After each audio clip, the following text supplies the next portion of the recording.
Hey, what's going on, guys? Welcome back to another New World video. So on screen now, guys, we just have a dev blog that went up earlier today. It is by, of course, one of the community managers for New World, and it's on the subject of bans and the duplication and the duplicated gold and items that have gone into the game and how they've dealt with that. So it goes on to state, bad actors discovered through packet manipulation a bug that allowed players to duplicate in-game coin and resources.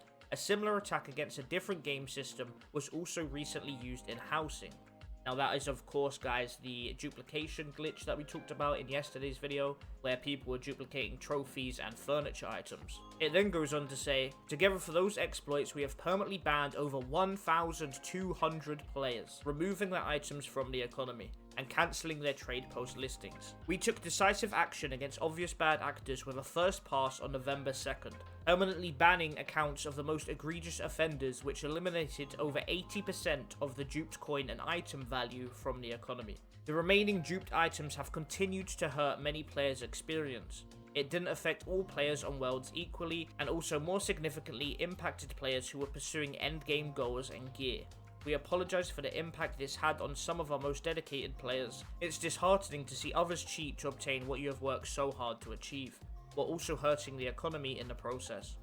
It's taken us time to unravel and identify where the items and coin landed, but as of November 15th, we are glad to report we have permanently banned an additional 460 players from either the original trade or newer housing exploits. By doing so, we were able to remove 98% of remaining duped items and coin in the game. The small amount of duped items that remain were a result of players who stumbled upon a duping issue but did not take exploitative action and will not be banned. So just from that little bit there, I'm guessing what they mean about people stumbling upon the duping issue but didn't take exploitative action is pretty much the people who have done the dupe or the action once, but they've only done it once. They haven't continued to do so. They've kind of been like, this is bad, I probably shouldn't do this, and they haven't bothered to do it anymore.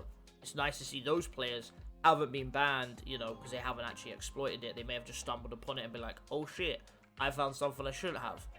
So that's actually good to see. And then it goes on to say, we also investigated how these duped items have impacted the end game progression. Our investigation has not shown a significant uptick of max level gear.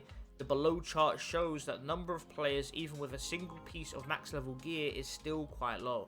We did a specific deep dive into void bent armor, because I believe that was mostly duped, you know, by all these massive clans and stuff like that.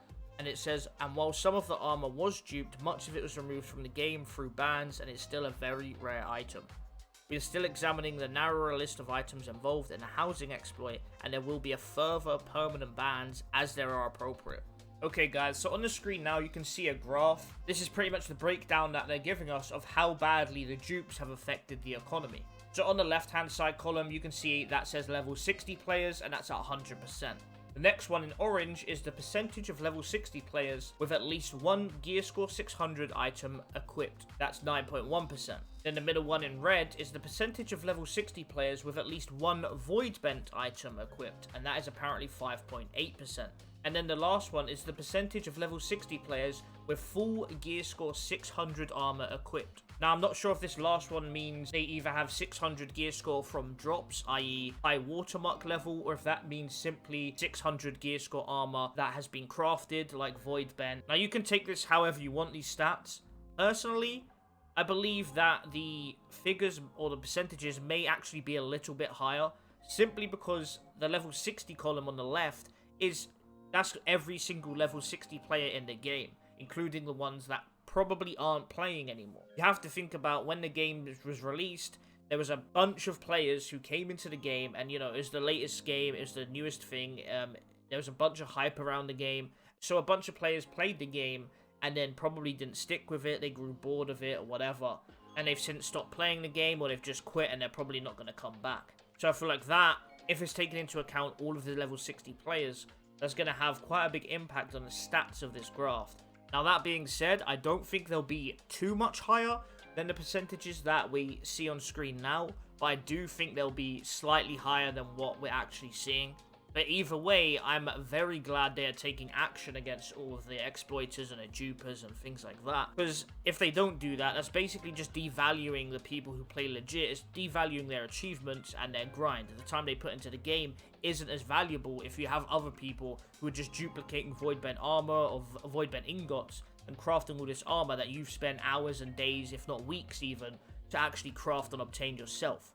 The post finishes up with, "We are working to improve our response time and will remain vigilant against players who violate our TOS. Exploits will not be tolerated, and penalties can and will include permanent bans for those players using them. Our team is working tirelessly to continue our investigations and preventing future dupes from happening by correcting or replacing game systems that can be attacked.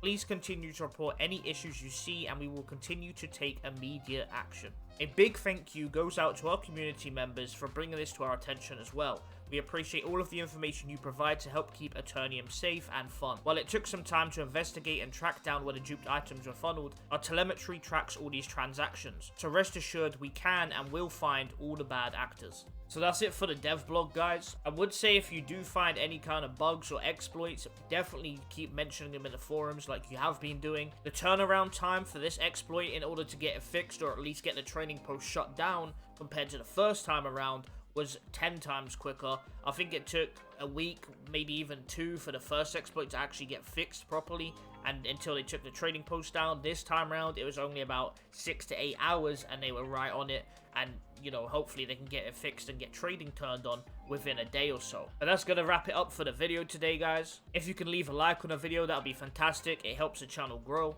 And as always, if you want to see Outriders or New World content in the future, definitely consider subscribing. Thank you very much for watching, and I'll see you in the next video. Peace.